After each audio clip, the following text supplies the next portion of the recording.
Pemirsa, Capres nomor urut 1 yang juga diusung Partai Nasdem, yakni Anies Baswedan, mengatakan bahwa pertemuan Ketua Umum Nasdem Surya Paloh dengan Presiden terpilih Prabowo Subianto merupakan hal yang wajar dan tak ada yang luar biasa dalam pertemuan itu. Anies juga mengatakan saat ini Timnas Amin fokus dengan gugatan hasil pemilu yang diajukan ke Mahkamah Konstitusi.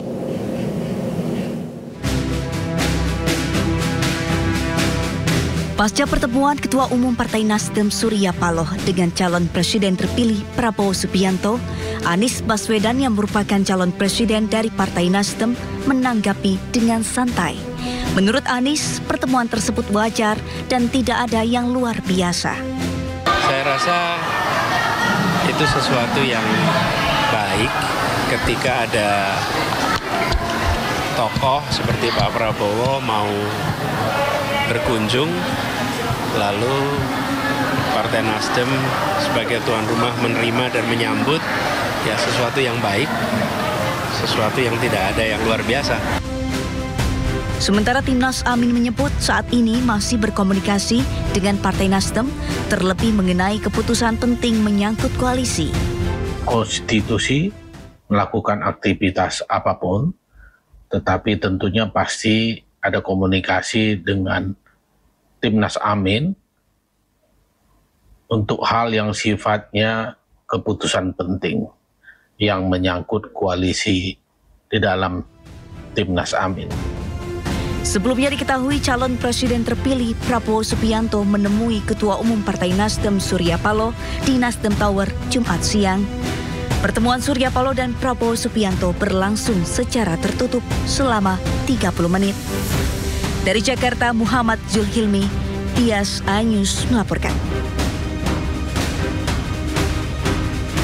Menteri Investasi Bahlil Lahadalia melontarkan candaan ke Menparekraf yang juga Ketua Bapilu P3 Sandiaga Uno di depan Presiden Joko Widodo saat melaporkan SPT pajak di Istana Negara.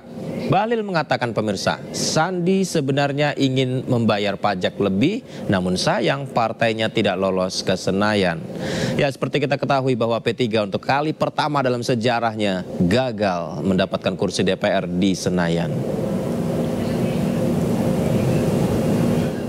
Nasib Partai Persatuan Pembangunan P3 yang gagal lolos ke parlemen untuk pertama kalinya sepanjang sejarah turut menjadi pergunjingan istana. Momen itu terjadi saat Presiden Jokowi dan anggota Kabinet Indonesia Maju melaporkan surat pemberitahuan SPT pajak di Istana Negara Jumat kemarin. Usai melakukan pelaporan, Presiden Jokowi dan para menteri berfoto bersama. Setelah sesi foto usai, Presiden dan para menteri saling beramah tamah. Saat itulah terjadi momen yang menarik ketika Menteri Investasi BKPM Bahlil Lahadalia melontarkan candaan soal pembayaran pajak yang dikaitkan dengan pemilihan umum. Bahlil menyindir Menparekraf sekaligus Ketua Badan Pemenangan Pemilu P3 Sandiaga Uno yang partainya tidak lolos ambang batas parlemen 4%. Bahlil menyatakan ke Presiden Jokowi jika Sandiaga akan membayar pajak dalam jumlah lebih, namun itu urung dilakukan karena P3 tidak lolos ke Senayan. Mendengar candaan itu, Presiden Jokowi dan para menterinya tertawa. Menanggapi candaan Bahlil, Sandiaga mengaku tidak tersinggung. Sandi juga mendapat nasihat dari Presiden Jokowi terkait partainya yang tidak lolos ke Senayan. Pak Bahlil ini kan selalu ada guyonannya Pak Bahlil. Tadi katanya pembayaran pajaknya paling tinggi tapi 4%-nya kurang. Nggak tersinggung ya Pak? Kita teman saya dari kecil, jadi Pak Presiden juga ketawa, dia bilang banyakin doa Pak Sandi. Ya, upayanya udah, katanya doanya tambahin. Sebagaimana diketahui, P3 untuk pertama kalinya dalam sejarah gagal mendapatkan kursi DPR di Senayan berdasarkan hasil perolehan suara pemilu 2024. P3 gagal memenuhi ambang batas parlemen sebesar 4%. Tim Liputan iNews melaporkan. Kebakaran menimpa ratusan lapak di mana puluhan ruko dan rumah di Kabupaten Halmahera Timur, Maluku Utara. Korsleting listrik dari rumah salah satu warga yang dekat dengan pasar diduga jadi penyebab kebakaran ini.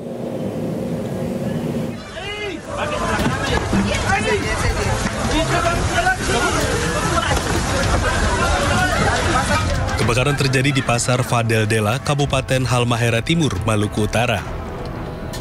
Kobaran api merambat dari satu bangunan ke bangunan lain dengan kencang. Warga dan pemilik bangunan berpacu dengan peralatan seadanya berupaya memutus api agar tidak merambat ke bangunan lainnya.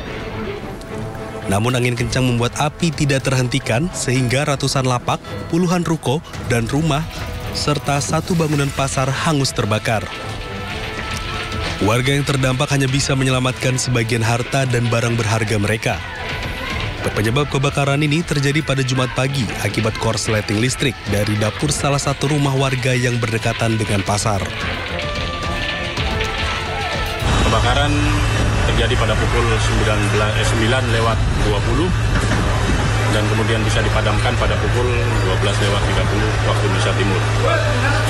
Penyebab terjadinya kebakaran dikarenakan adanya korsleting listrik di dapur kios milik Bapak Haji Aco, kemudian menyebar meluas ke 10 unit ruko, kemudian 100 unit kios semi permanen. Api baru dapat dipadamkan 3 jam setelah 2 unit pemadam kebakaran milik perusahaan dikerahkan untuk memadamkan api. Tidak ada korban jiwa akibat peristiwa ini, sedangkan kerugian ditaksir mencapai miliaran rupiah. Dari Halmahera Timur, Maluku Utara, Ismail Sangaji, iNews melaporkan. Aparat kepolisian meminta pengelola membongkar wahana pasar malam yang berdiri di tengah jalan utama di Kota Cimahi, Jawa Barat. Selain menutup arus lalu lintas, wahana pasar malam yang sempat viral ini juga tidak memiliki izin kepolisian. Aparat Polsek Cimahi meminta pengelola membongkar sejumlah wahana yang dipasang di ruas jalan utama Kota Cimahi, Jawa Barat. Selain belum mengantongi izin, keberadaan wahana juga berdiri tepat di tengah jalan umum, hingga menutup akses lalu lintas, hingga viral di media sosial dan mengundang beragam reaksi.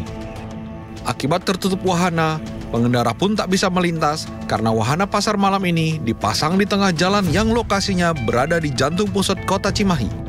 Karena di sini ada fasilitas Masjid Agung Alun-Alun Cimahi, kemudian puskesmas, dan ini sangat mengganggu aktivitas masyarakat pada saat pelayanan kesehatan dan ibadah. Dan kami telah melakukan diskusi atau koordinasi dengan pihak pengelola, akhirnya sepakat untuk dibongkar. Pemasangan wahana oleh pengelola dilakukan malam hari yang mengklaim sudah mengantongi izin dari pemerintah daerah.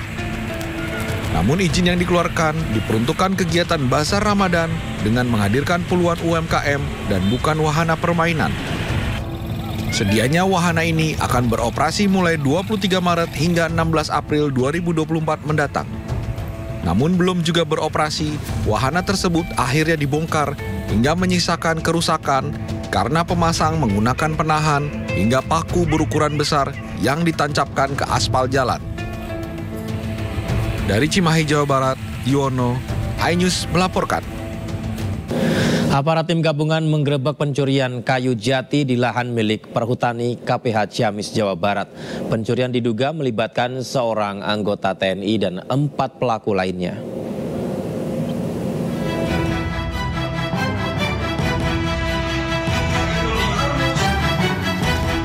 Tim gabungan dari Satreskrim Polres Pangandaran Polda Jabar, Resmob, dan Perhutani KPH Ciamis menggerebek aksi pencurian kayu jati atau illegal logging di lahan milik Perhutani Kesatuan Pengelola Hutan atau KPH Ciamis.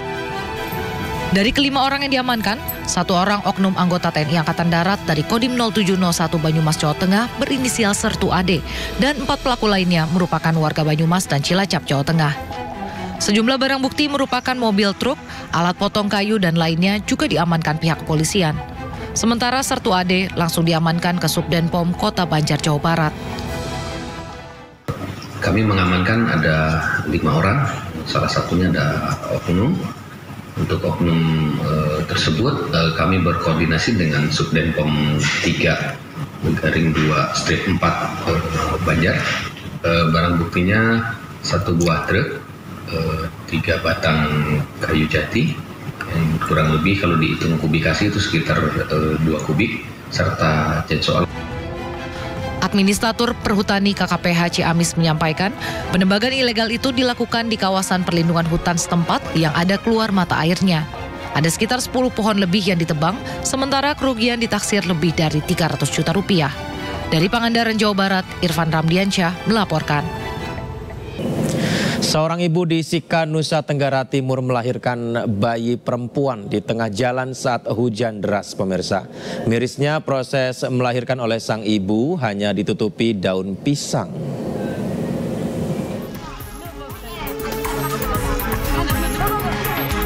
Seorang ibu bernama Mariamba, warga Dusun Nuambalu, Desa Liakutu, Kecamatan Mego, Kabupaten Sika, Nusa Tenggara Timur, melahirkan bayi perempuan di ruas Jalan Detuleda Dagegoga, Jumat siang saat sedang hujan deras. Warga yang berada di sekitar berusaha menolong dengan menutup area ibu hamil yang akan melahirkan dengan daun pisang agar tidak kehujanan. Sementara menurut Kepala Dinas Kesehatan Sika, rumah ibu hamil tersebut cukup jauh dari fasilitas kesehatan. Selain itu, medan jalan dari rumah hingga ke puskesmas pun sangat sulit dijangkau dengan kendaraan roda 4. Lebih lanjut dijelaskan bahwa ibu tersebut melahirkan lebih cepat dari waktu yang sudah diprediksi. Sebenarnya kalau kita pada umumnya di daerah sana itu kan topografinya sangat sulit. Sehingga juga kalau topografi sangat sulit, maka tafsiran persalinan ini kan selalu diingatkan terus kepada keluarga, dan itu edukasinya tetap jalan. Sehingga rencananya sekitar tanda-tanda kelahiran ini lebih cepat daripada tafsiran yang seharusnya tanggal 25 masuk ke RTK, tetapi dia hari ini lahir begitu. Kini kondisi ibu dan anak normal dan sedang ditangani tim medis Puskesmas Vendari.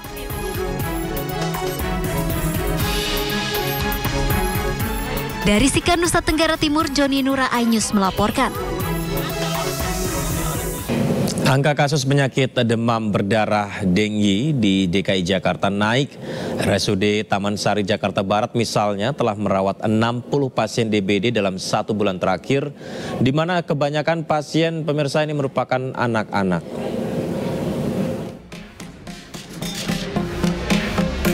Kasus demam berdarah dengue DBD di DKI Jakarta terindikasi meningkat.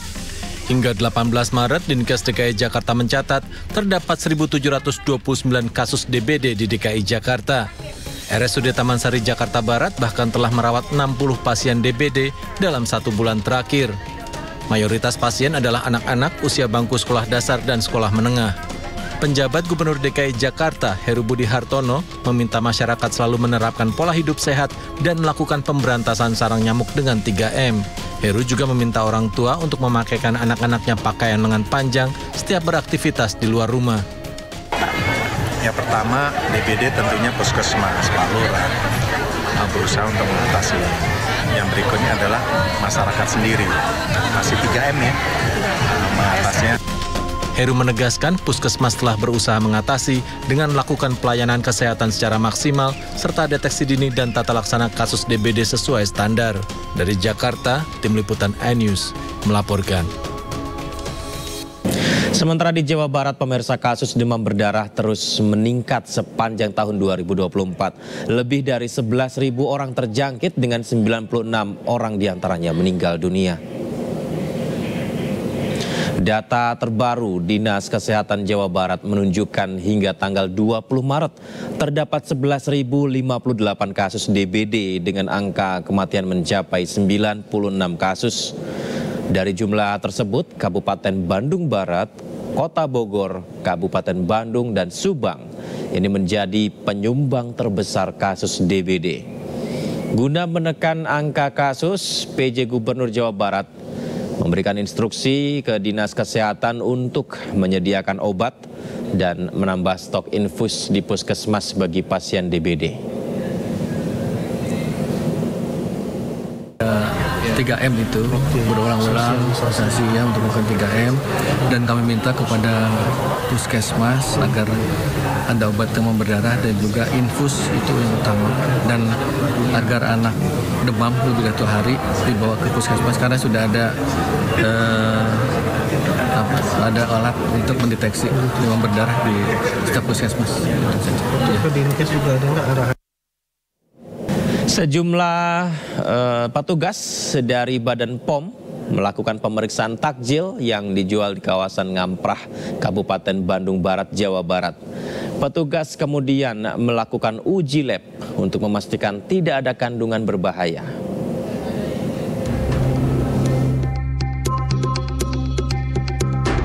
Petugas dari Badan Pengawas Obat dan Makanan sidak ke tempat penjualan makanan takjil di Ngamprah, Kabupaten Bandung Barat, Jawa Barat. Satu persatu makanan, mulai dari batagor, basreng, hingga dimsum, diambil sampel untuk dilakukan uji lab. Tak hanya makanan, minuman segar seperti es buah pun dilakukan hal serupa. Dari 24 takjil yang diuji, semua normal dan aman untuk dikonsumsi. Selama Ramadan ini, pihak BPOM mengimbau masyarakat membeli takjil yang tempatnya bersih dan tidak membeli makanan takjil yang warnanya mencolok. Ada bakso, ada lontong, kemudian ada mie, pempek, ada pentol, basreng, pacar Cina ini biasanya warnanya merah kan tuh. Nah, ini juga yang kita lakukan uji.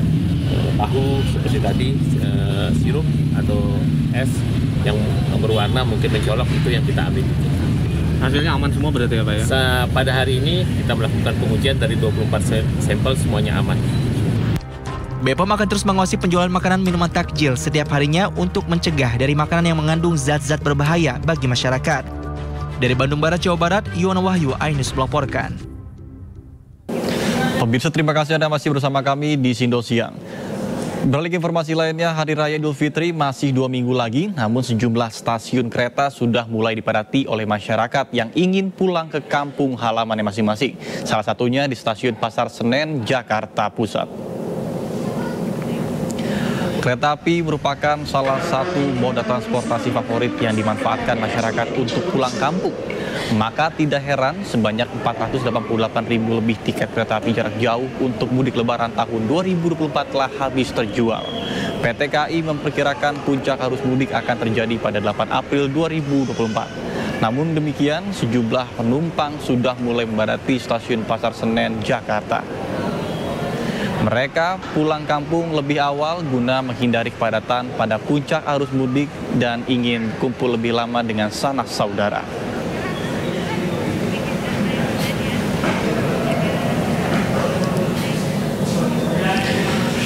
Dan pemirsa, untuk mengetahui kondisi terkini di Stasiun Pasar Senen, saat ini sudah terhubung dengan rekan kami Irfan Hardiansyah. Baik Irfan, silakan dengan laporan Anda.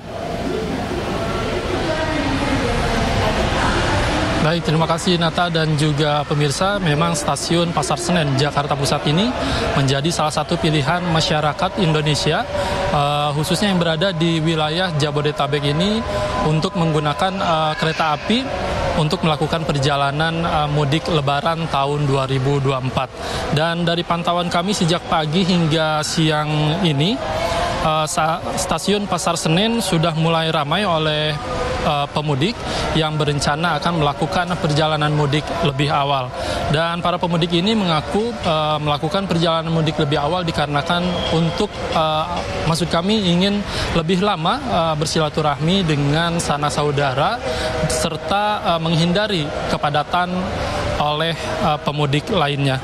Kemudian dari informasi yang kami dapatkan dari Kepala Humas PT KAI Daob 1 Jakarta, Ikspan Hendri Wintoko, menyampaikan bahwa secara total perjalanan kereta api sampai dengan saat ini untuk pelayanan masa angkutan lebaran dari tanggal 31 Maret 2024 sampai dengan 21 April ini ada sebanyak 1.664 kereta api, dan keberangkatan dari Gambir 39 kereta api, kemudian untuk keberangkatan dari Stasiun Pasar Senen 37 kereta api.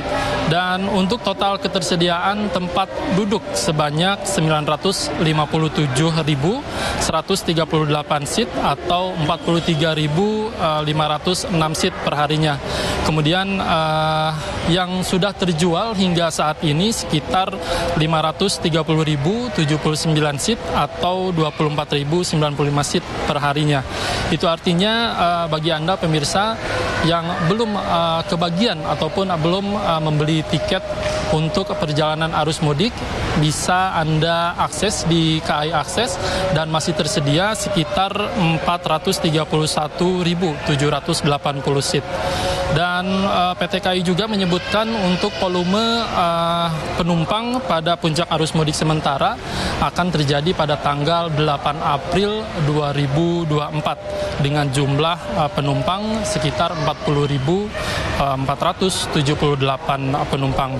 Dan untuk mayoritas destinasi para pemudik yang berangkat ini diantaranya Yogyakarta, Solo, Surabaya, kemudian juga Malang, Purwokerto, Semarang, Cirebon, serta Bandung.